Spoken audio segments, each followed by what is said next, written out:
TRX 2.5 engine is the result of over 2 years of focused engineering and thousands of hours of testing. It is vastly superior to typical engines, and it belongs in a category of specialty high-performance engines. The TRX 2.5 takes a total system approach. Each part of the engine, from the air filter to the exhaust tip, has been carefully engineered to work together with other engine components to achieve maximum engine output. We strongly discourage attempting to change or modify any part of the engine in order to gain more power. Old tech tips and tricks that may have worked in other brands of engines could seriously diminish the performance of this engine.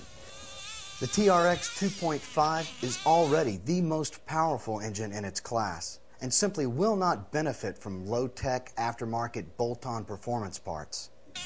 Next, let's talk about engine break-in. The TRX 2.5 uses ringless aluminum brass and chrome piston and sleeve construction. This type of engine design relies on the running fit of the piston inside the sleeve for cylinder sealing.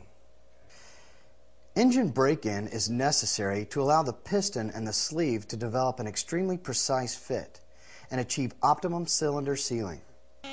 The most important thing you can do to make sure your TRX 2.5 engine generates as much power as possible is to break it in properly. If you don't break in your engine, you could end up with a weak, damaged, or otherwise poorly performing engine. The Traxxas break-in procedure used here has been extensively tested and proven to yield better performing engines than other common break-in methods.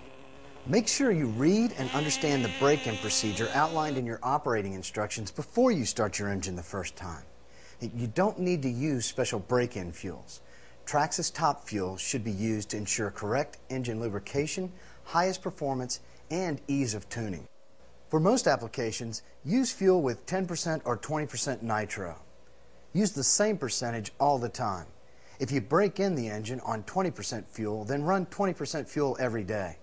Do not switch back and forth between 10% and 20% fuel. To get fuel in your model's fuel tank, you'll need a fuel dispenser like this fuel bottle made by Traxxas. When you're using the fuel, make sure you read and follow all the safety precautions printed on the fuel can and in your operating instructions. Fuel can be dangerous if it's handled incorrectly or misused in any way. To fill the bottle, just squeeze it tightly and put the tip into the fuel can. When you release it, the bottle will expand and fill with fuel. I'm going to squeeze the excess air out and put a little more fuel in the bottle.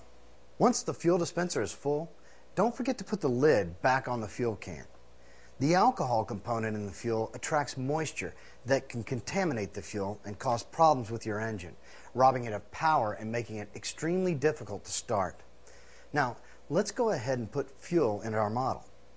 Simply lift the flip-top cap. Put the tip of the fuel dispenser into the filler neck and squeeze. Fill the tank right up to the bottom of the filler neck. Make sure the lid snaps back good and tight. The rubber seal on the fuel tank lid can be adjusted by tightening this screw underneath the cap. Try it if you notice any leaks or other indications that the fuel cap is not closing securely. Also, be sure to cap off the remaining fuel in your fuel dispenser. It does not take long for the alcohol to evaporate or the fuel to become contaminated. Here's another tip for you. The small slot in the end of the fuel tank cap is there to hold a single small tie wrap. Simply slide the small tie wrap through the opening and you've got a convenient handle to open the fuel tank lid with the body on the vehicle.